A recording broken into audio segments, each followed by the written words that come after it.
Call the City Council and Local Contract Review Board meeting to order. City Recorder Krager, please call roll. Councilor Shaw. Here. Mayor Snyder. Here. Youth Councilor Calderon. Here. Councilor Goodhouse. Here. Councilor Newton. Here. Council President Lube. Here. All right. Mr. Nollip, would you mind putting the flag up on the screen? I'll ask everyone to mute and participate in the Pledge of Allegiance, please.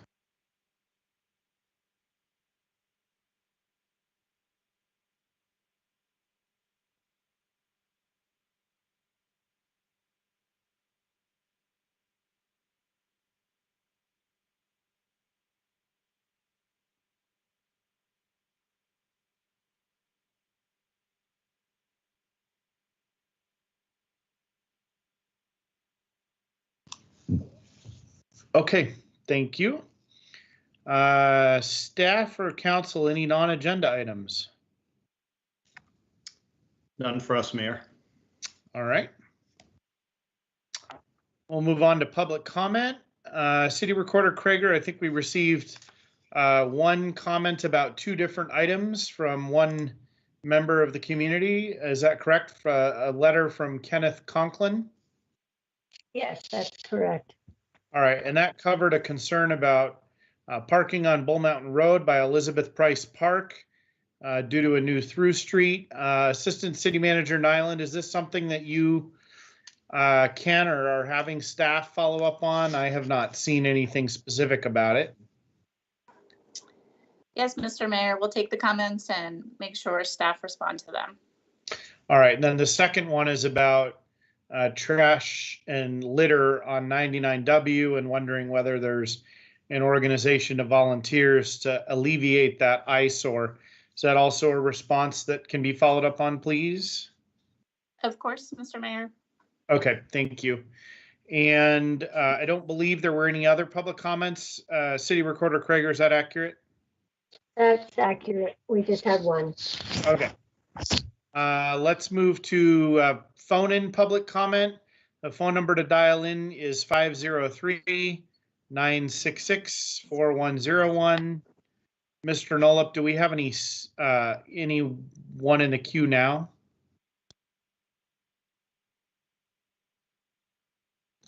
All right.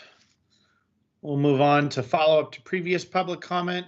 Assistant City Manager Nyland, any follow up on previous public comment? Yes, good evening, Mr. Mayor and Council. I do have follow-up. At the March 23rd Council meeting, we received public comments about the Colonies apartment complex. The concerns range from maintenance issues to the insensitivity of the name of the complex itself. Coincidentally, members of Washington County were present at that council meeting and heard those concerns directly. And I mention this because the property is county owned. Our team also followed up with Washington County as well as the Housing Authority. And Mr. Mayor, I believe you've also had conversations as well. So it's a long way of saying that community concerns have been shared, and we will continue to track this issue and advocate for a successful outcome, which includes capital improvements and a new, appropriate, and culturally sensitive naming effort. So thank you for your time, and that is tonight's update. Thank you, Assistant City Manager. Next item on the agenda is the consent agenda, which is used for routine items, including minutes and approval of contracts or intergovernmental agreements. Information on each item is available on the city's website in the packet for this meeting. These items may be enacted in one motion without separate discussion. Council members may request that an item be removed by motion for discussion and separate action. Tonight on the consent agenda, we have City Council meeting minutes from 8 to 10 meetings and I believe an authorization for the city manager to sign an agreement with ODOT for funding of new sidewalks along Locust Street. Is there a motion for approval? I move to approve the consent agenda as presented. I'll second. Okay, it's been moved and seconded. City Recorder, roll call vote, please. Counselor Shaw, Yes. Mayor Snyder, Yes. Counselor Goodhouse, Yes. Counselor Newton, Yes. Council President Lou. Yes. All right, the consent agenda is adopted unanimously. Thank you.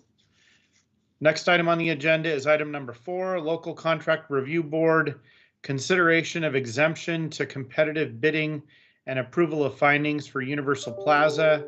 We have a presentation by Contracts and Purchasing Manager Moody with some additional, looks like, consultants and staff. So we ready for the presentation?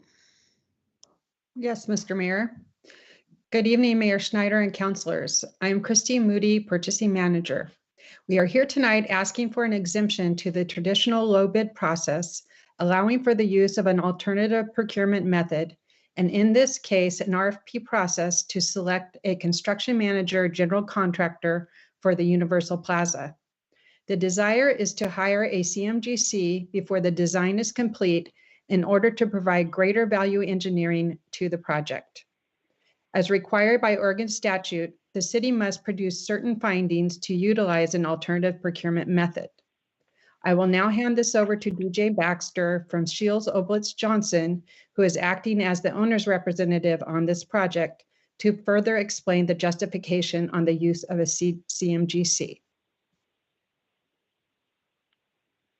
Good evening, Mr. Mayor and council members.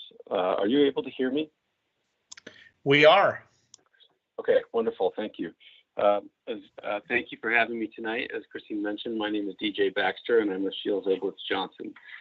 I just have a few short slides to review with you. These are in the packet of materials I believe you have. And then once I've gone through these, I'll turn the time back over to Christine. And are you able to see the slide presentation that I'm sharing? We are. Wonderful, thank you. As a bit of background, under Oregon law, all public improvement projects must be procured by a competitive low bid method, unless an exemption is granted by the Local Contract Review Board. To obtain an exemption to that requirement, you, as the City Council acting as the Local Contract Review Board, must approve 2 key findings submitted by your staff. One finding is that it's unlikely that providing this exemption would either encourage favoritism or diminish competition for the public improvement. And the other is that the awarding of the exemption would result in substantial cost savings to the city. So by way of a very brief overview of the 2 contracting methods that we're talking about tonight, the typical method that's required by state law is a design, bid, build, low bid project delivery method. And in this approach, the typical sequence of events is that the project is designed to the point where bid documents are available, a bid is advertised and requested, and the owner, in this case the city, selects the contractor who has come forward with the lowest total cost for the project. And as you can see from this diagram, especially looking at the time sequence on the left, the contractor who will build the project becomes involved late in the project at the end of the bidding time, and then commences construction on the base, and does so according to the contract sum that that contractor has committed. Under an alternatives method, and there are several alternative delivery methods, but the one that we're talking about this evening is called the construction manager general contractor method. Under that method, the construction manager or the construction contractor is hired and engaged earlier in the design process, allowing for a couple of differences in the way the project is approached. One is that the construction manager is available to both the city and to the design team for consultation as the design is being developed. And another is that that construction manager can then seek cost estimates at different points during the design process, enabling the design team and the owner to respond in real time on the basis of those cost estimates. And then after the project is farther down the road and the design is complete, the construction manager general contractor will go out to bid for its own subcontractors who will conduct the work of the trades. So this is a short table just to define the key characteristics of each of these two methods. The design, build, bid, build method will have design complete before the contractor is hired, and the contractor is selected based on the cost of the project, again, the low bid. Cost estimates under this approach are typically procured by a cost estimator rather than by the entity who's going to build the project. And subcontractors and trades are selected through a competitive bidding process. On the right-hand column, we'll see the construction manager general contractor approach, the CMGC, where a contractor is hired, as I mentioned earlier on, during the design process. This allows, among other things, for the contractor to be selected based on qualifications rather than its cost for building the project. The cost estimates are then procured by the contractor at different points during the design process. And just like design, bid, build, subcontractors and trades are still selected through a competitive bidding process. So the process that we are undertaking tonight is one where findings need to be established by the local contract review board, and the statute lays out the basis for findings, the basis upon which you can reach a conclusion that the alternative delivery method will be less expensive and will not interfere with competition. And this is a list of the different bases that can underpin those findings. You know, in great detail, I'm sure, about the Universal project, the Universal Plaza project. But in very short terms, it's a large public plaza, which we hope will be a hub of activity in the core of downtown, and it will include a state-of-the-art water feature as the central focus of the site. The alternative delivery method that we're proposing is a construction manager general contractor, CMGC, as I mentioned. And the key features there are engaging the contractor during the design process, which allows that contractor to advise the owner and the design team during the design process. And this is these are at points earlier in the project when changes are less expensive. This will facilitate efficiency, cost savings, and smoother project execution. The findings memo that we provided provides quite a bit more detail on these items, which are clearly just summary points to try to bring them together. But an overview of the summary of our findings in seeking a CMGC procurement method are that it will foster competition because there are numerous contractors who are experienced in working on complex projects and working under a CMGC contracting method. It will produce cost savings both in the construction costs and in the operating costs, because one of the things that this approach permits is the investigation of life cycle costs and maintenance considerations during the design process. It should increase your budget stability and certainty, ensure a selection of highly qualified contractors with specialized expertise, which are particularly applicable to your project. It should help to minimize impacts on the public during the construction of the project, because again, the contractor and the design team have an extended period during which they can plan for those impacts. It should also allow safety, cost, and schedule performance of the contractors to be criteria for the contractor's selection.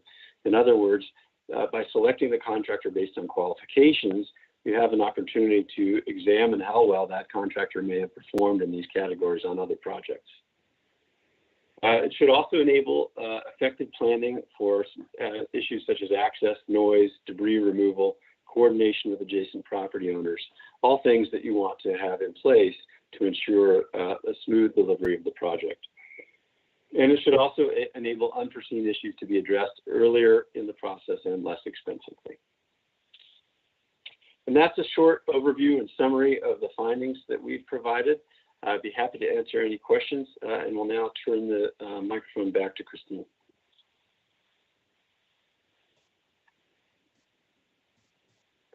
Thanks, DJ.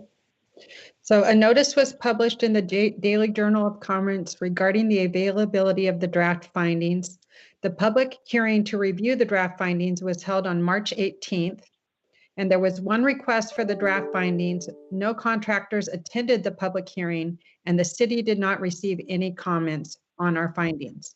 Therefore, the findings attached to this agenda item are final. I will turn this back over to City Council if there are any questions. Sean Fairley and other members of the SOJ team are here to answer any questions about the project. Thank you. Appreciate the presentation and the very clear detail. We'll just go very quickly. Council President Lube, any questions? No questions for me. Councilor Shaw? No questions. Councilor Goodhouse? No questions. Youth Councilor Calderon? No questions. Councilor Newton, questions or a motion? I don't have any questions, and I'll move to approve an exemption to competitive bidding and approval of findings as presented. I'll second the motion. Okay, it's been moved and seconded. City Recorder, roll call vote, please. Councilor Shaw, Yes. Mayor Snyder, Yes. Youth Councilor Calderon. Oh, I'm sorry, I shouldn't call you for a motion. All right, Councilor Goodhouse, Yes. Councilor Newton, Yes. Council President Lube. Yes. All right, the motion's adopted unanimously. Thank you. And staff, thank you for a very thorough report that made that topic very easy to understand for both us and for the public. So thank you. Let's move on to item number 5, which is to receive an alongside senior housing project plan update. Redevelopment Manager Fairley, staff report. Good evening, Mr. Mayor and Tigard City Councilors. My name is Sean Farrelly, Redevelopment Project Manager. And I'm here tonight with Josh Carrillo and Dustin Verdun of Northwest Housing Alternatives, who are our partners in this project. And I brought up the wrong PowerPoint here, so bear with me for a moment.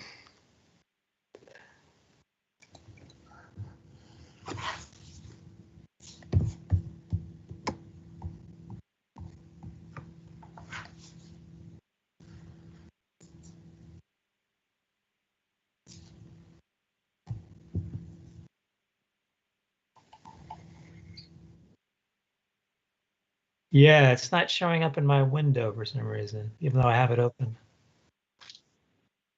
Okay.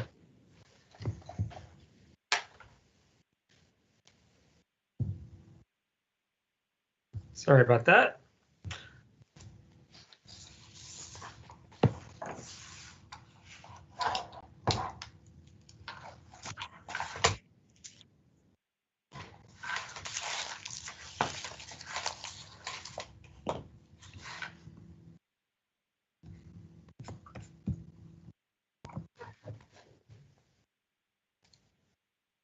So we last briefed you in November, and we wanted to provide an update on the project plan and provide an opportunity to make any comments that you might have. Next slide.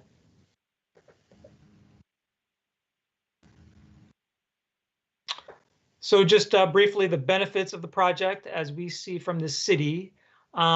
This project would be close to the Tigard Public Library, close to our walkable downtown core and the Fano Creek Trail and Park.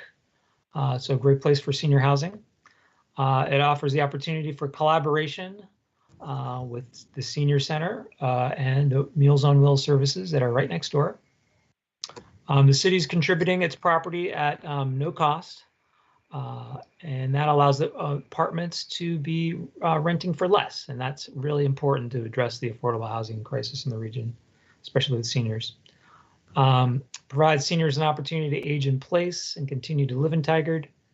And it furthers the city's commitment to equitable outcomes and helps address some of the past inequitable housing policies of our past zoning. And on November 10th, City Council did authorize the signing of the disposition and development agreement and a form of lease, and that has been executed. And so I'll turn it over to Josh now, who will provide an update on what's been happening since November. Good evening. Thank you, Sean, and thank you, City Council and Mr. Mayor, for having us here tonight to provide a project update on our project, Senior Housing, alongside the Tigard Senior Center. I'm Josh Carrillo, an affordable housing developer with Northwest Housing Alternatives, and also the project manager for this project. I am here with my colleague and director of real estate development, Dustin Verdun, who will also be available to answer any questions that you may have. Next slide.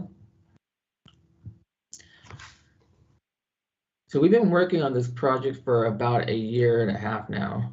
Sorry, Sean, you mind going back to the previous slide? Great, thank you. We've been working on this project for about 1.5 years now, and we've come a long way. As I talk more in the next, I'll talk about more in the next few slides. We've made some serious headway in securing millions of dollars in funding. We are now a bit past 50% completion in the design development phase with our architect and engineer, and have engaged in a tremendous amount of community outreach events. Project updates. This past January, Tigard Senior Housing was awarded $1.2 million in federal home funds from Washington County. We were also notified officially that we have been awarded 18 project-based vouchers and 5 BASH vouchers to serve our local veterans community with much needed resident services. Washington County and its community engagement partners have spent the past several months conducting listening sessions with communities of color to solicit their feedback on affordable housing projects in the county. From this list of recommendations that we've received, we've incorporated quite a bit of their input into the project. Next steps for us include finishing up design development over the next month, and then following up with that by submitting our design review once that is complete. I would also like to highlight that this project will be bringing in millions of dollars from external funding sources such as the federal government, the metro regional government, tax credit equity investors, as well as debt financing that we will be taking out, which will be coming into downtown Tigard and hopefully continue to support the local economy and the redevelopment, the vast redevelopment that is occurring in downtown Tigard. We have also received a lot of interest from folks who are looking to apply and make this project their next home. At NHA, we maintain an interested parties list. We have been for the past year, and there have been quite a bit of interest in being added to that list. In fact, we received a lot of calls from residents of the Wood Springs apartments who are interested in renting at our project once that project transitions to market rate housing in the next couple of years. The level of interest that we've received, especially from Wood Springs apartments, only reaffirms the need that this project is meeting a critical need in downtown Tigard. Next slide, please. As I mentioned earlier, we are midway through the design development phase with our architect and engineers. This phase really starts to hone in on and refine the project details, such as finalizing programming spaces, where they're located, selecting plumbing, lighting, and other fixtures to be incorporated into the project. Looking at the schedule right here on the slide, you'll see that we are scheduled to be in the design phase through about October, through the early mid-fall of this year, in which case, and we will be submitting for permits, looking like late July. And then we will be engaging in the closing process to secure both construction and perm loan financing, which is scheduled to close in late February of 2022, with construction being approximately 13 to 14 months. So we're looking to have the project complete and apply for a certificate of occupancy about a year from there, which would be about April of 2023. So yeah, lease up is about 2 years away from now. So we're not as early as we were in previous updates, but yeah, we're still a ways away. Next slide. So since we were selected by the city to develop this project in late summer 2019, we have held over 20 community events since our selection to ensure that we are hearing the needs of the local, since our selection. To ensure that we are meeting the needs of the local community and community of the color, we have conducted a number of events. Of those 20 events, we have held 3 public webinars, with the first occurring back on June 25th, the second on October 8th, and the third being just a month and a half ago on February 25th. Our first webinar focused on resident services and programming, and our second webinar was an open house that provided a more general project update. The neighborhood meeting really emphasized the design component of our project. Altogether, these community engagement events have included presentations and discussions with both the Tiger City Council, various community advisory committees, councils, and other commissions that we have requested that have requested information on this project. Next slide. With all of these events, this project has been heavily influenced by public input since its conception. For example, looking at the site plan here, one of the first alterations that we made after receiving public input from the community was pushing the building down the hillside so that it's less imposing. At the very beginning of the project, about a little over a year ago, year and a half ago, the building was actually completely fronting Fennel Creek, and so we shifted it so that it's on the northeastern portion of the property. We've also added privacy screens to the rooftop to ensure privacy for the neighbors to the west. We will not be adding a retaining wall on the northern side of the property, which is something that was discussed previously. We will be developing a parking management plan. And we have also made trail improvements, or we will also be making trail improvements with the new pedestrian path on the eastern portion of the property being grade separated and accessible to the general public to use, and which will enhance trail access from Amara Street to Fennel Creek Trail. You currently know that folks have to walk through the parking lot to get to the Fennel Creek Trail. Now there will be a separate grade separated pedestrian path, which will have a gentle slope and be accessible for folks in wheelchairs to use, as well as everybody else. We are also going to be sprucing up the senior center a bit, which was really focusing on the landscaping and the parking lots, redesigning it to make it more efficient and to allow for more parking spaces. Next slide. The next couple of slides, we show the latest elevation design. This particular slide is the west elevation, looking east from this, which is looking east from the senior center facility. Our community room and manager's office are fronting the south end of the building to your right of the slide. We then have a step down into the basement, right about the middle of the property, where we will locate some of our residential units, and other corridors and mechanical rooms. Next slide. This slide shows the north and south elevations. Next slide. As you are aware, there is a lot of redevelopment activity occurring in downtown Tigard. Here are some precedents of building materials and forms in multifamily housing that are occurring in nearby projects. Shown here is the Atwell off Main Apartments, which is serving as a reference to our design team as we continue to develop and refine our project. Atwell project is a market rate multifamily housing.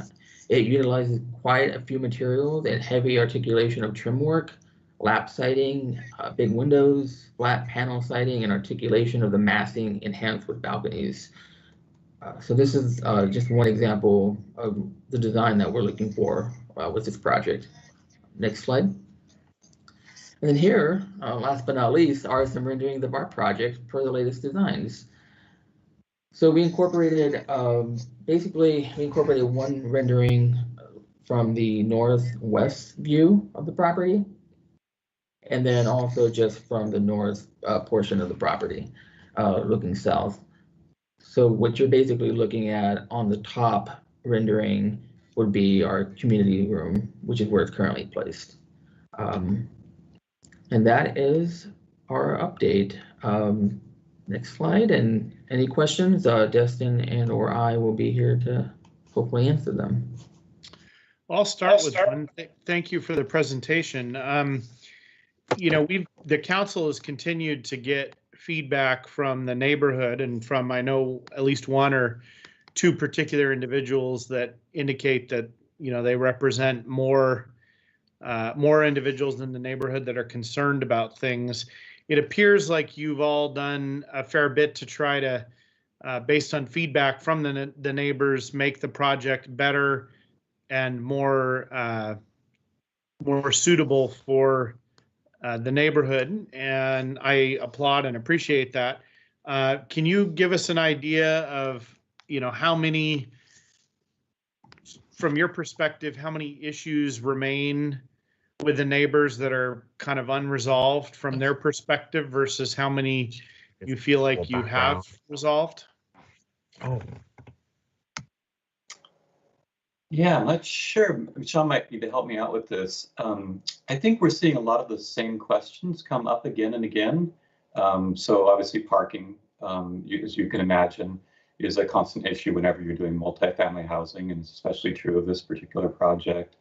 I might count that as still unresolved, as we haven't developed the details of the parking management plan. But I would also say that it's unlikely to be resolved. I don't think there's going to be enough parking provided that some of the people that are objecting to the parking situation are going to be appeased. On that point, what is it currently planned to be parked at per unit? So we have, correct me if I'm wrong here, Josh, 78 parking spaces. Is that correct? Correct. Which is an increase from the, how many are existing right now, Josh? I believe 36. I think it might be 48. You're right, 48. And is the 48 exclusive for the housing project, or does that include the senior center parking? So it includes the senior center parking. So a part of the project, as it was presented to us, was it could be available as a shared parking arrangement. The use times of the two different facilities are offset from each other. The senior center gets a lot of business in the 10 to 2 period of the day, and typically people that are working would be away with their cars during that period of time, during that day period of time. So if there's a flex across those situations. Our experience at NHA is that if we park at 0.5 to 1 units for senior housing, we've got plenty of parking for that activity. We have additionally discussed and set that we're going to be available for seniors 62 years and older, which additionally reduces the likelihood that they will have cars associated with their lifestyle. Additionally, we're serving through those project-based and VASH units extremely low-income people, which again is our experience, but very rarely have vehicles. We discourage them from having vehicles because it's such a weight on their finances, and we are in a pretty good transit-served location. The parking management plan will be set up for the 0.5 to 1 ratio, but we will not do dedicated parking spaces for folks, but we will have dedicated areas and hourly markings associated with those efforts, so that we can provide the best assurances possible that residents are not utilizing the parking spaces around the senior center during those heavy peak times for a period of an hour or 2 hours at a time, which you would come in to get your lunch and leave for lunch, or come in for an event and leave for an event. And we'll further have parking placards so that we can control the amount of resident use of the parking lot to the appropriate level, and hand those out as a first come, first serve, so if they're available. And what is the unit count now with all the various redesign permutations? It's stayed very, very consistent. We are at 58 units, 57 affordable and 1 manager's unit. Okay, 57 plus 1. All right. We'll move on to the rest of the council. Sorry, thank you for indulging me in those specific questions. Youth Councilor Calderon, anything? No, I have no questions. You covered my question about the unit numbers. Councilor Goodhouse. None, thank you. Council President Lube. None. You asked mine. Thank you for the presentation. Councilor Newton. You asked most of mine too, Mr. Mayor. I did have a question. Some environmental issues were also raised, and I assume that when you submit your application for development review, part of your application will include responses like the parking plan and any responses to the issues that have been raised by the community, correct? So they can go in when they're looking at the application and see how the development's going to be addressing some of the issues that were raised. Is that going to be part of your application? Is that correct? Yeah, so we've got a couple different applications. We've got the design review application, and then we've also got a building permit application. And the building permit application is definitely in response to those items that you spoke with, making sure that all the environmental issues are stayed away from. We don't have any environmental issues right now.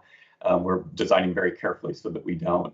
Fire and life safety issues, building permits, zoning code issues are all dealt with appropriately and legally, yes. There are no issues at this point from a design and buildability standpoint. As we were talking about earlier, I think that people will continue to have concerns about those issues, but we have done our best to address them to their satisfaction. Okay, thanks. That's it. Councilor Shaw. Yes, thank you, Mayor. I too had the same question about how many parking spaces. So you asked that one, and also noting transportation is the second highest cost for families and individuals. So would agree that hopefully not too many of them have that because that's a financial burden. Thank you. All right. I think we've got our questions answered. I should just double check with staff. Is there anything further, Mr. Fairley, that you're looking for from the council tonight? No, this is just an opportunity to review the project plan and share any concerns or comments. So you've done so. Yeah, I would make the suggestion that we continue to be engaging with the neighborhood and the community at large. I think there's been a lot of effort there. I would not slow that effort down. And to the extent that there are concerns raised, but they are not, the staff and the plan, when you evaluate them in totality, don't support those concerns, we should just acknowledge that and continue to do so.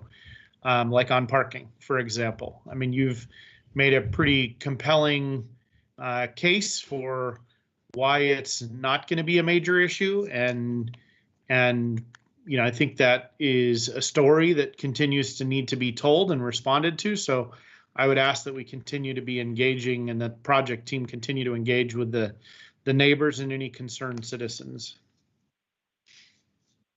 We will. We're very diligently answering emails as they come in, multi-part questions, and giving. I have seen those. Thank you, Sean. I appreciate that. All right, we'll move on to the next item on the agenda, which is item number 6, to discuss and fill a Public Safety Advisory Board vacancy. Management Analyst Ramos, staff report.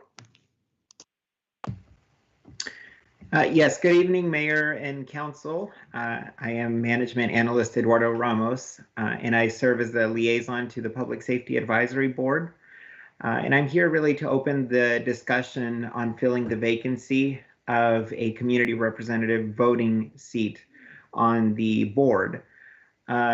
So we have 3 alternatives for you tonight to fill the vacancy. We contacted 7 of the original top 16 candidates. Those 7 were based on your council discussion on October 27th of 2020 and the community caucus that was held. 3 of the people in the original top 16, 2 of them withdrew and 1 of them did not submit the additional material, but we went ahead and contacted them anyways, just in case their circumstance had changed and they remained interested. And as you'll see in your council packet, 2 community members did reply, and they do meet the residency requirement traditionally applied to our boards and committees. Mr. Rogers is one that does not meet the residency requirement, but he is interested and was in the top 16 during the community caucus and was mentioned at the October 27th council meeting. So I guess one important note to make is that the board has really only gone through its formative process. You all approved their work plan and topic schedule on at the March 22nd meeting. So the person comes in, I think, at the best point where they're joining the policy conversations and recommendations moving forward. So we will catch them up to speed with all of the conversations that happened previously, but they will be part of the primary part of the board's work. So with that, I'll hand it back to you, Mr. Mayor. Okay, thank you for that. And I appreciate all the legwork that was done to get us to this point. And I know, I had some suggestion to staff about how we approach it, but it sounds like you all have taken this and really ran with it. So I felt like, given the process that we'd gone through before, we should start from that point and not start completely over. And I still think that's the right thing to do. Hopefully the rest of the council's supportive of that. It seems to me that we have an alternate right now who's a non-resident, and I don't know that we can have or should have another that is. We can't have a voting member that's a non-resident, and I don't think we can have a second alternate who is also not of that group. I don't know if the rest of the council disagrees with me, but that seems like it would start to get problematic. I think we already are in a little bit of a challenging situation because of the current makeup of the alternates. So I wouldn't want to make that worse. Does anyone disagree with that? No? Okay.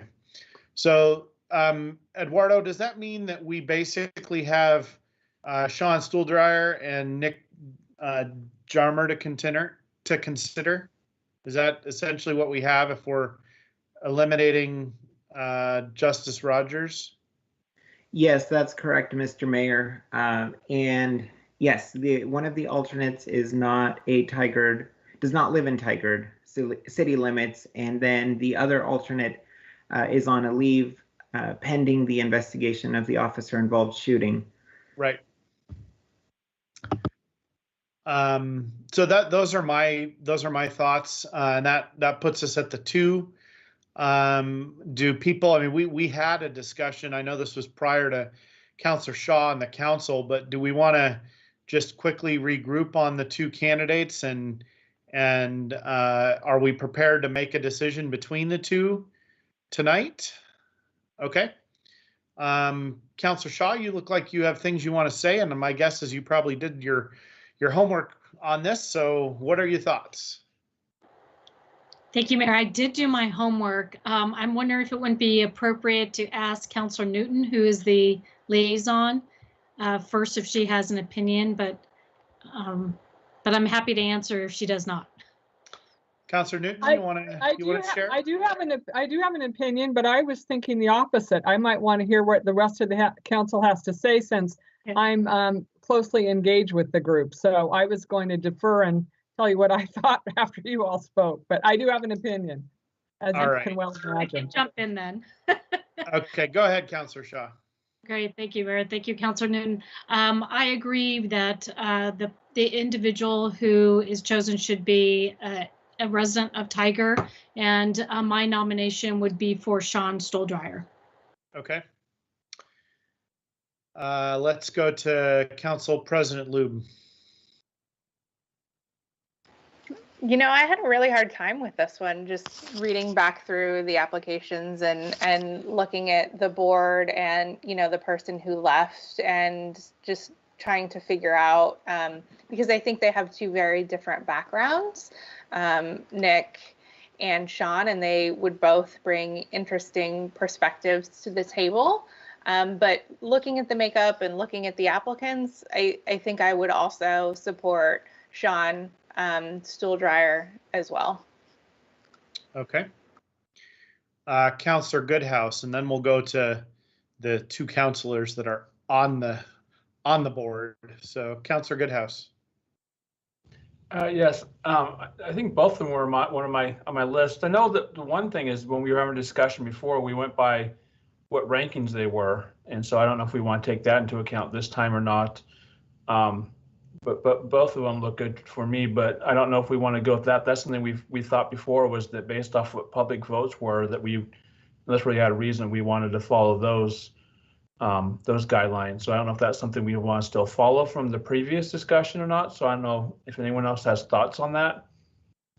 Well, I think we loosely followed it before. I don't think we followed it precisely because we were trying to balance all kinds of things, perspectives, gender, race, etc. And so I don't know that would be given the circumstances, that would be my primary thinking process here.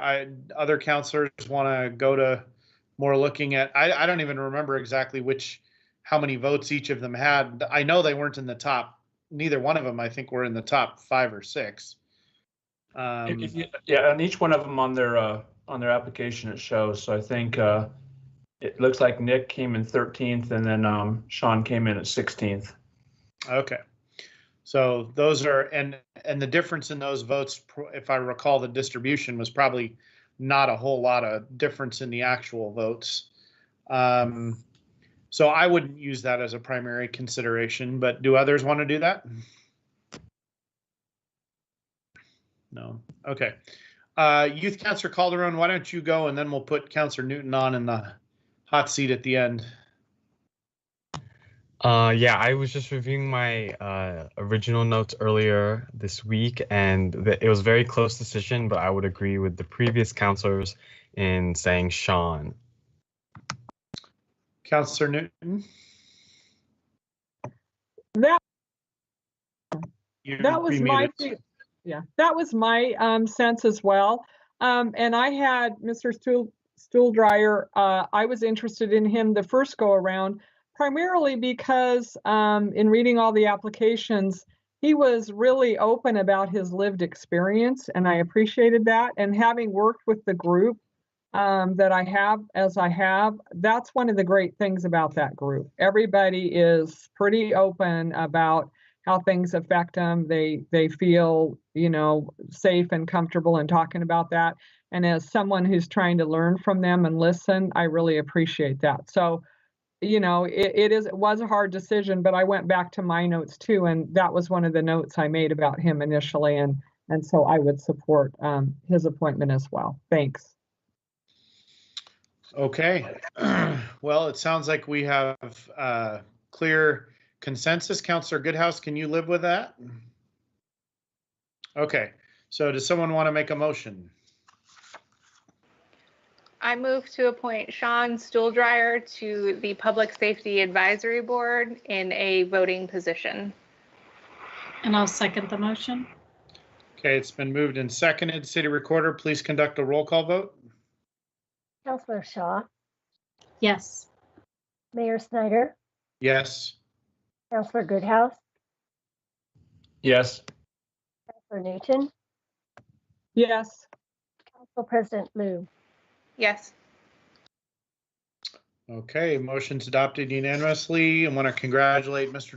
Stoldryer for successfully ending up on the Public Safety Advisory Board. I know that was a strong interest of his. Eduardo, is he in attendance this evening? No, he is not. So I will follow up with all of the candidates that expressed interest to let them know the decision tonight. All right, please congratulate him, and has become one of the ways we do business in COVID times. Please mail him a City of Tigard pin on my behalf, since I can't present it to him in person. Thank you. I will be happy to do that. Thank you, Mayor and Council. All right, we'll move on to item number 7, which is a discussion regarding council liaison assignments. City Manager Reimer. Thank you, Mayor. Well, good evening, Mayor and councilors. Tonight, just to introduce the topic is, as the council said, a chance for you to discuss your liaison assignments. And as you recall, typically this occurs during your goal setting. Well, this year goal setting didn't occur till just a few short weeks ago. And so there's a delay in the assignments as well. And so tonight we're suggesting a couple different approaches the council may want to take. Since it already is in April, you may want to discuss the assignments and leave them as is for the remainder of this year, or you may want to discuss them and assign, make any revisions, and then make that effective now through the end of 2022. There's 2 different approaches you may want to take. It'd also be helpful for us to understand if the council would like to do this on every year annually, or if you'd like to do this on a 2-year frequency. And then last but not least is there is on the matrix information about the Arts Council and a discussion about if the council would like to have a representative of that. It's my understanding to date we don't have a formal request for that. But at the same time, we know the support of the arts is an important part of our community. And so if the council does want to do that, I would ask us to go back and look at the best way to approach that and to ultimately then assign a member to it. So with that, I'm happy to answer any questions, or I'll turn it back to you, Mayor, and happy to answer any questions during the conversation as well. Thanks. Sure, thank you. And council, I want to just make sure, this will be Councilor Shaw's first time going through this process. We're doing it differently than we have in the past. We waited some months, which normally we would do this in January. I will state my preference at the outset that I think that it takes a fair bit of time to even get up to speed with some of these. And so I would not be in favor of an annual change of some of these, or of any of them, frankly, from an assignment perspective. But that's just my thinking, having done it a while, and that's just one perspective. There are also things, and I think we ended up in some situations that were a little uncomfortable earlier in the year. I think partly because these all appear like they're things we make decisions about, and not all of them are like that. So I would ask staff that we probably need to get a little more specific about what things are assignments that we actually make versus things that maybe we track on here that are not necessarily our assignments to make. And the Arts Council discussion is one. Like, if we haven't been asked to participate, like, do we just declare, like, hey, we're going to put a city council on the Arts Council, like city councilor on there? I don't know that we just get to do that. Those are not that, like, to me, it's not necessarily our role. In some cases, these are boards and committees that we assign or that we control, and that's a whole different story. The other thing I want to just set at the outset is make the observation that in my pre-review for tonight's meeting, there's 2 major themes through a lot of these committees, especially the external ones, and that is either water or transportation. And, there is some benefit to having people representing or being involved in work in multiple ways with those groups. Now, that's not always possible. Like water in particular, we have so much going on in the water space. It's probably not possible to have one person that's doing all the water, and we've never had it be that way in my time on the council. I was involved in the Lake Oswego Tigard Water Partnership work my entire time as a city councilor, but we had different members of the council that were doing the Willamette water work, and participating in some of those kinds of things. So, I just wanted to point that out, because I think as we're making assignments, it may, or working through this, it may make sense to be thinking about those buckets of transportation and water. So with that said, in the past, we've also kind of, gone through each committee, and, if the person that's been the representative really wants to continue doing it, then, we give some preference to that. But if someone else really wants to take it over or be the primary, then we kind of debate and talk through that. So I'm thinking we're just going to need to put our heads down and go line by line. Is everybody ready for that? And anybody want to make general comments like I did to begin with? Mr. Mayor, Councilor Newton here. I just wanted to say that I concur with you on the 2 years. I think, to change every year would be difficult. You just kind of get up to speed. And also, having been on the staff, you're working with the council liaison, and I think sometimes you just sort of get into a rhythm. So I would concur. My opinion too is that we stick with the 2-year assignments, but that's just my opinion. So, Councilor Shaw. Yeah, thank you, Mayor. I'd say I have a few thoughts. One, as somebody who's new to the council, I actually thought annual would be better, because it gives you an opportunity to experience the different liaisons and the committees. And I think within a year you can come up to speed. Of course, 2 years, 3 years is always better, but it gives each council person an opportunity to learn about new issues, whether it's transportation or water or arts or social services and so forth. So my vote would be for annual. And also, given the fact we are in April, I think it seems to make sense, since we've been working with as liaisons and emails have been set, committees have been set, that we just continue through the remainder of 2021. And then we as a council discuss what the new positions would look like for 2022. And I agree with clarity on the appointments. Perhaps there's a better way we can lay out the matrix for those that are external, internal, and what other categories there might be. That concludes my comments.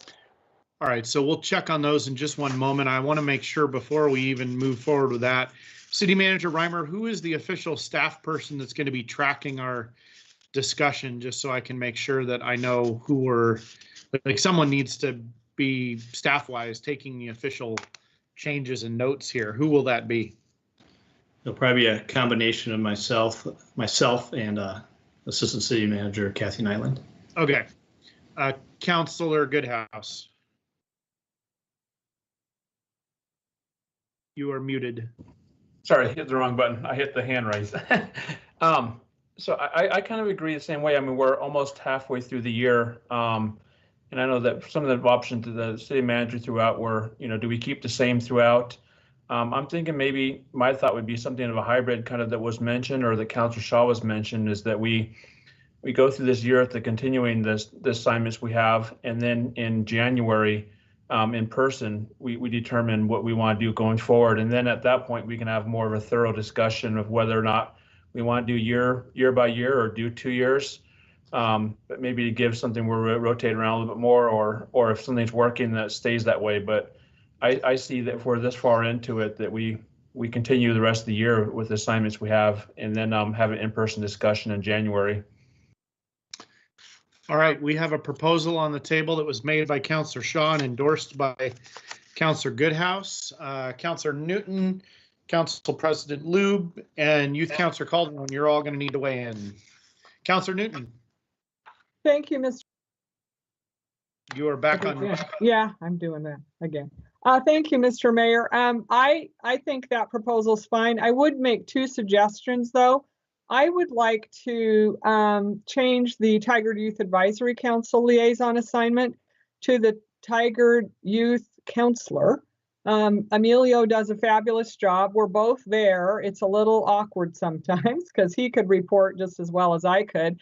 And we had Megan Turley as our first Tigard Youth Counselor, and she never really connected with the Youth Advisory Council.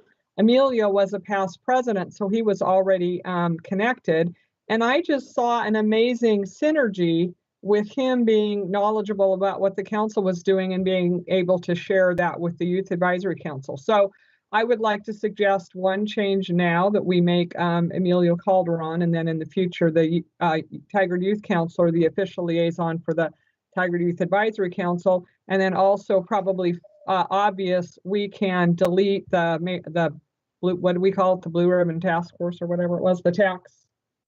What was it? The one that counts, the bond task force, sorry. That's no longer exists. So maybe we could delete that one. Thank you. We may need it as the bond and levy task force, but we can talk through that. Youth Councilor Calderon, I want to check with you on the suggestion that Councilor Newton just made.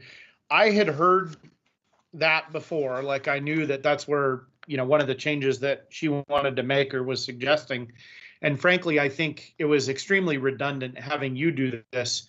What I will say is that I anticipate there will be variation in both the level of involvement, engagement, and perhaps even skill of the person each year serving in your very important role. And so I'm curious to know what you like.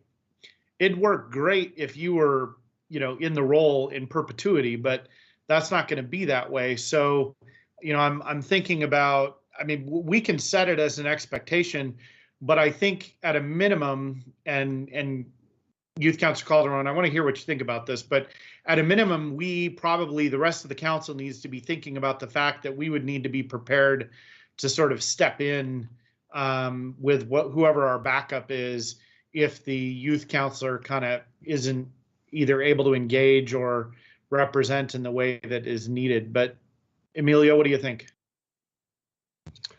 Yeah, I would agree with that. First, to start off, I agree that it is kind of redundant having both Councilor Newton and I both there, since we have the same knowledge. We can report to council in the same way. In regards to your comment about having like the next youth city councilor, whoever's after me, not having like the same level of skill or engagement with TIAC, I still think that them attending the TIAC meetings would be very helpful for both them and TIAC, because first of all, TIAC is just a great group of kids and they're always begging to help out with the city more. So I think it can just be a great resource for both the future youth city councilors and both TIAC.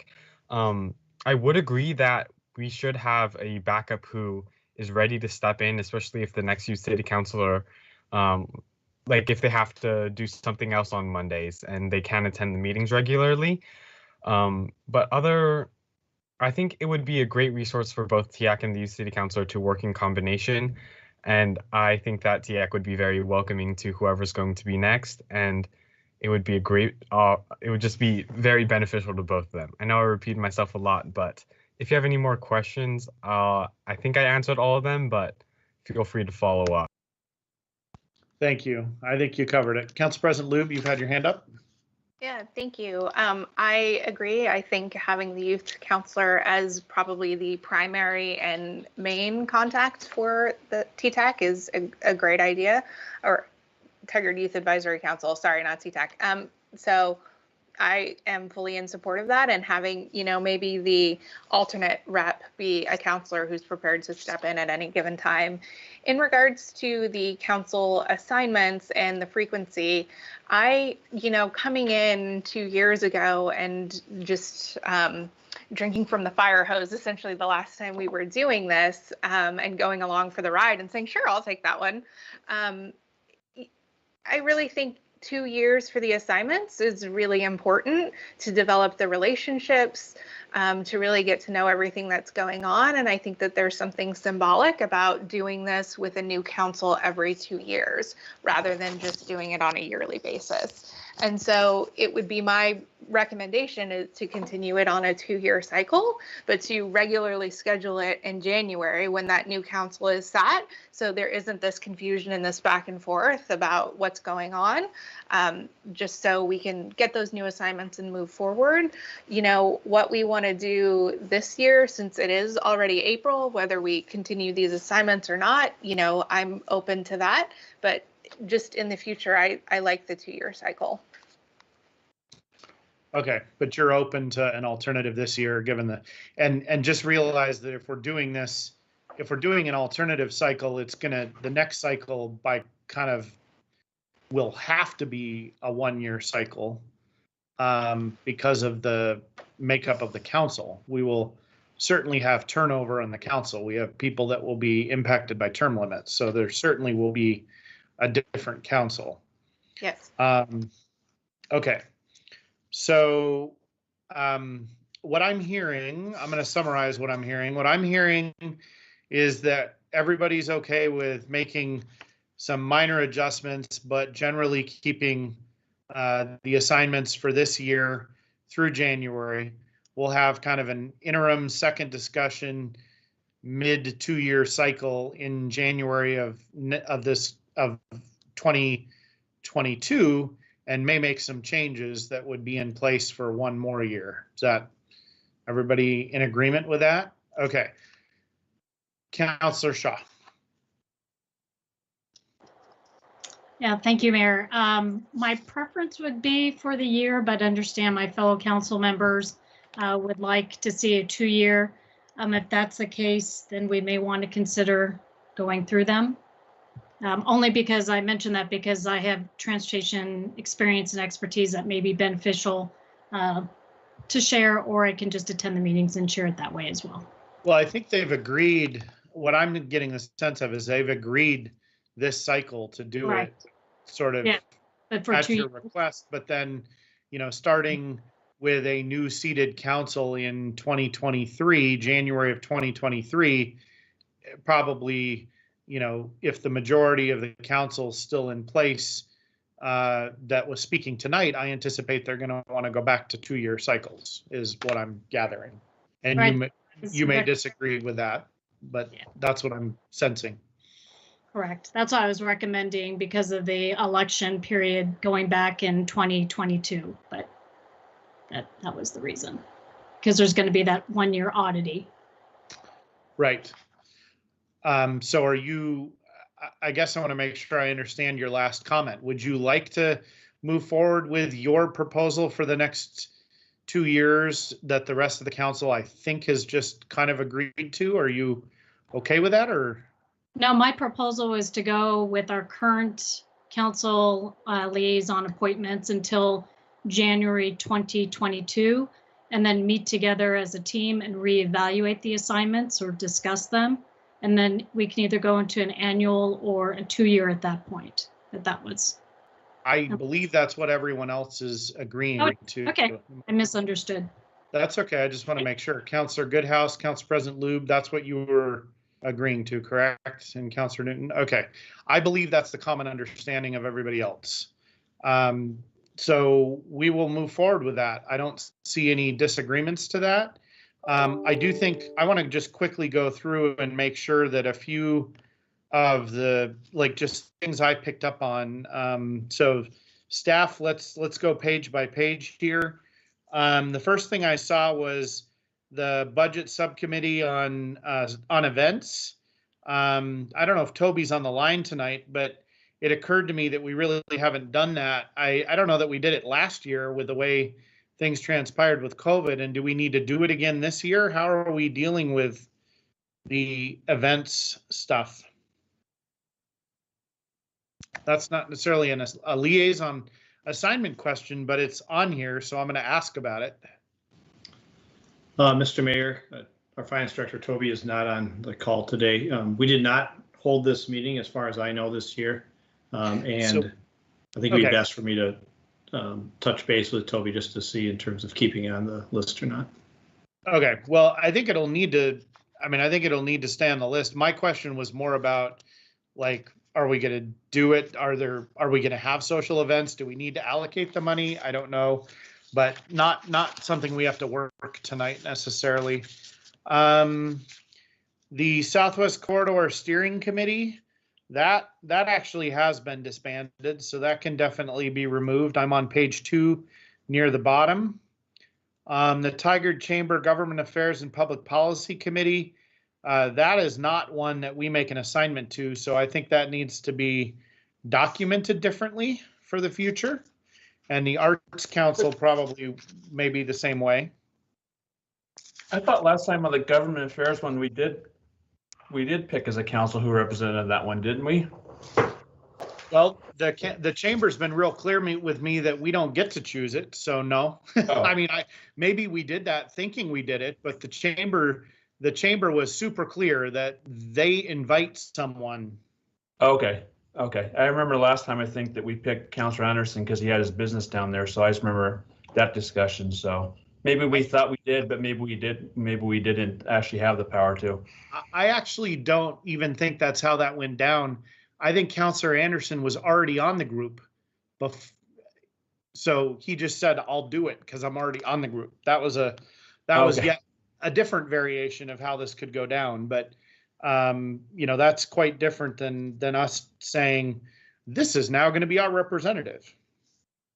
So I think that needs to be documented.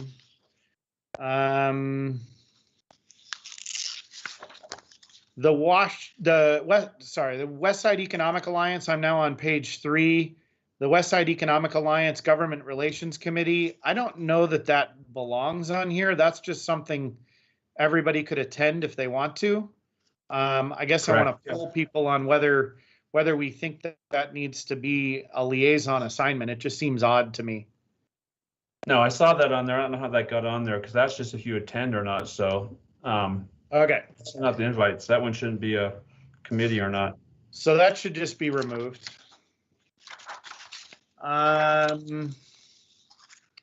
What else did I see?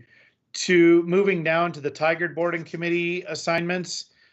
Councilor Newton, you were making a comment about the Levy and Bond Task Force, and I had actually made a note about, are we going to regroup or re-engage a group or either the same or different group on the potential, bond that we're looking at for the future. And I don't know I don't know what the answer to that is, but I guess I wasn't willing to just, say it is gone forever, but maybe it should be. I don't know.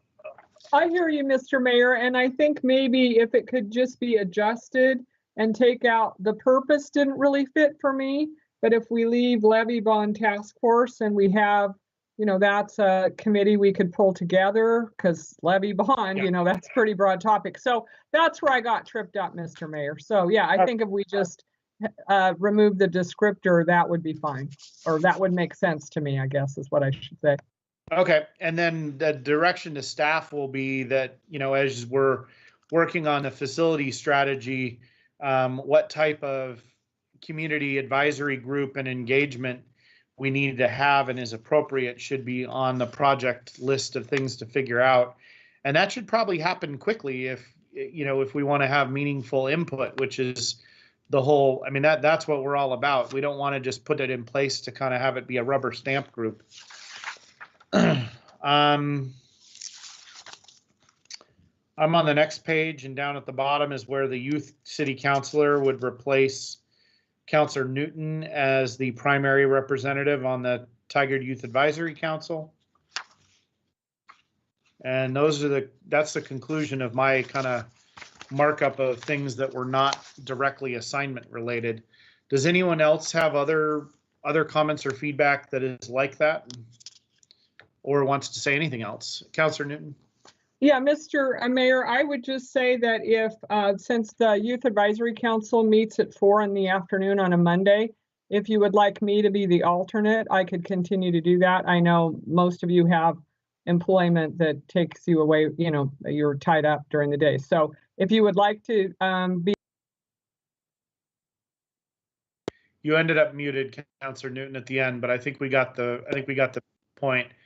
Okay. I think I think maybe we should just assign, I see Councilor Shaw agreeing with that.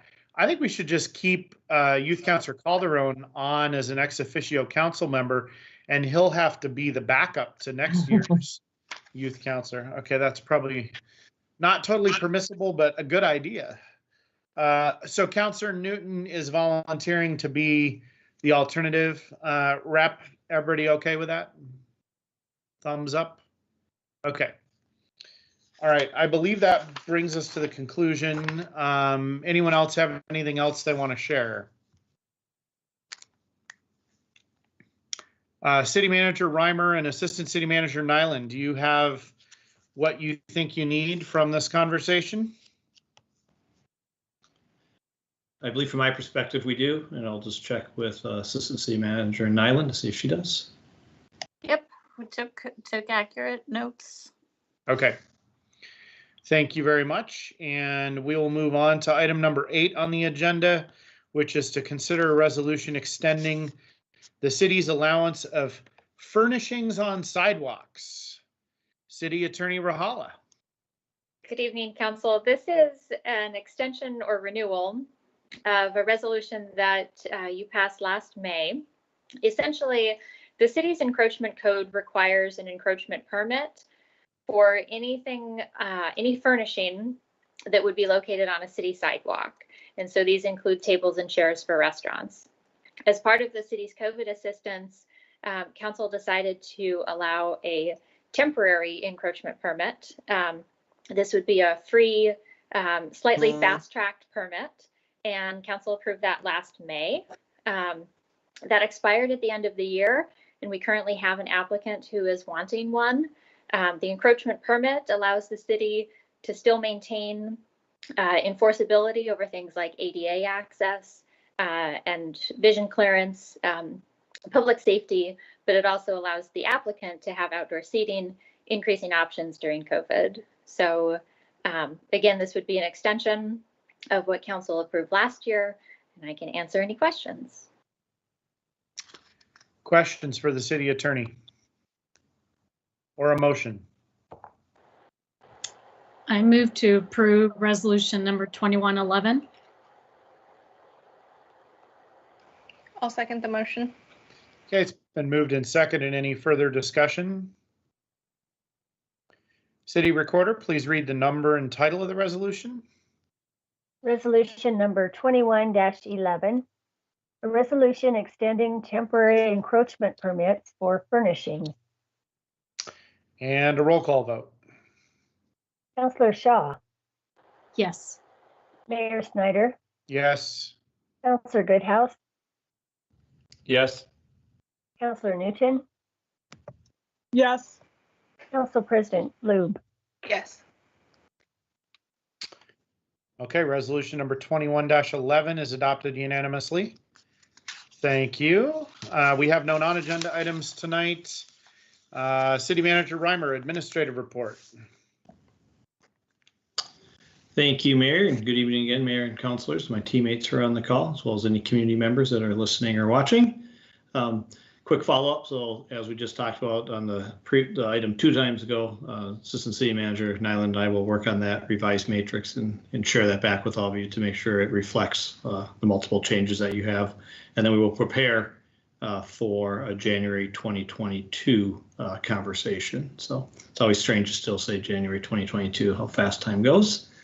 Also, just a warning, my neighbor is having pictures taken in their house. There's flashes going off, so if I get a little dizzy here, it's just because there's a bright flash that's in my eye the whole time. So, but with that, I want to start by recognizing one of our teammates for her efforts in working with our community, working with our organization, and working with the council, and that's Nicole Hendricks, our senior management analyst. She was here just a couple meetings ago talking to you about our audit. And Nicole has taken the lead in many different things, and she is always a positive person, always provides great leadership, is very inclusive in the conversations that she has with teammates from throughout the organization. And so I just want to say thank you to Nicole for embodying what we're all about as an organization and as a team. So kudos to her for her hard work and efforts. The kudos continue, as I want to thank our finance team for, we were just notified that we earned the GFOA, or the Government Finance Officers Association annual award, if you will. we're trying to track back how many years this has been, and as we pieced it together, we believe it's been 34 straight years. And so, once again, that's a great accomplishment for an organization like this to be recognized for our efforts. And so, thank you to Toby, the entire team, and really the entire organization, because it's about all the work that goes into it, as well as with the council and mayor and your leadership. So, kudos to all of you as well as to Toby and the team for their leadership. Start with the library. We always like to report on the library, and happy to report that it's National Library Week. So I know our library director Halstead is on, so woohoo to all of them. And it's also Poetry Month, I understand. And so a couple great events and recognitions for our library in a way to celebrate with libraries across the country and across this region for the great work that they do serving all of our residents, and as they continue to evolve even before COVID, but as COVID has come in, ways to just continue to serve the community in a safe way, and realizing that many people are just clamoring to get back in to our library. Which on that note, thanks to Halstead, her team, and some of our COVID experts from a risk standpoint and safety standpoint, we are targeting Monday, April 26th to start a limited in-person services. And so we'll have a variety of services available during that time. Obviously, safety protocols will be in place. We're working with the team, with the community, potentially even some volunteers to assist us during the time there. And we'll also have our contact-free library takeout, but we are going to change and revise some of the hours as we start in person as well. And so more information will follow on the hours for both of those. But I want to thank Halstead and her team for their leadership in working through this with many people in our organization to make sure it's a safe environment. I think as everyone knows now, the State of the City goes live tomorrow at 6 p.m. And so we have some viewing parties, and I learned from Kent that we have at least 300 people have now registered to view it during our viewing parties, I believe on Facebook and YouTube. And so thanks to the mayor and all of you for your efforts, as well as Kent and others that have been involved in creating the State of the City. So we are all looking forward to it. Popcorn is ready to be popped here at our household, and we'll be watching that along with many of you. Also want to, I think Kathy worded it well when she said, we want to make sure that our outreach is engaging and not exhausting. And Kathy and Kent and others have been working to really look at the amount of times we reach out to the community, the surveys that we do, and try to put in maybe some new approaches to reaching out to our community, just to make sure that as we do reach out, people, like we said, are not fatigued and they would like to continue to participate and share their comments with us. So just look for new ideas and approaches as this continues to evolve, as we actively engage with our entire community. The courts continue to be busy. Just in March alone, the court received over 1,700 citations. And so I'm also happy to report that in order to help us work through the workload that's happening, we just hired Carla Bentz from the city of Milwaukee, where she was there for 10 years in a supervisory position. And so one of the first things that Carla has been working on is hiring a few new teammates. And so we're going through that process right now for 2 different vacancies. And we're happy to share that we're going to fill one with a bilingual candidate. So that'll bring our team at the courts to 2 fluent and Spanish-speaking teammates, which continues to be just the way that we want to serve our community as well. So thank you to Nadine, who's on here, as well as the team for serving our community in that manner. And just a few last updates. We've all recognized Youth Councilor Calderon today for his efforts, and so we have been soliciting applications, big shoes to fill, as I even know after my short time here, but those applications are due on the 19th, so we want to continue to encourage youth that are interested in applying for that to please do so, so the council consider quality candidates once again.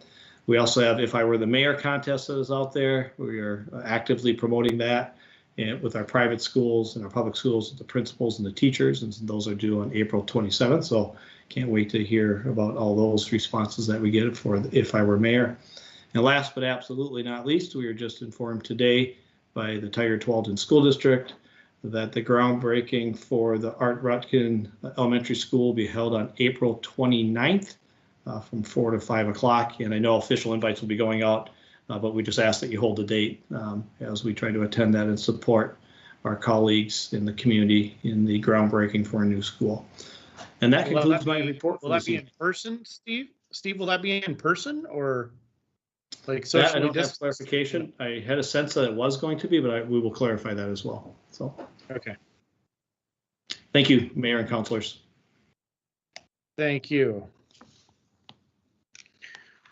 All right, we have no executive session scheduled. Is there a motion for adjournment? I move to adjourn. I'll second that. Okay, it's been moved and seconded. City Recorder, please conduct a roll call vote. Counselor Shaw, Yes. Mayor Snyder, Yes. Counselor Goodhouse, Yes. Counselor Newton, Yes. Council President Lube. Yes. All right, we are adjourned. Good night, everyone. See you Good night. tomorrow Good night. night, Tigard. Everybody. Good night. Bye, Tomorrow. Tiger.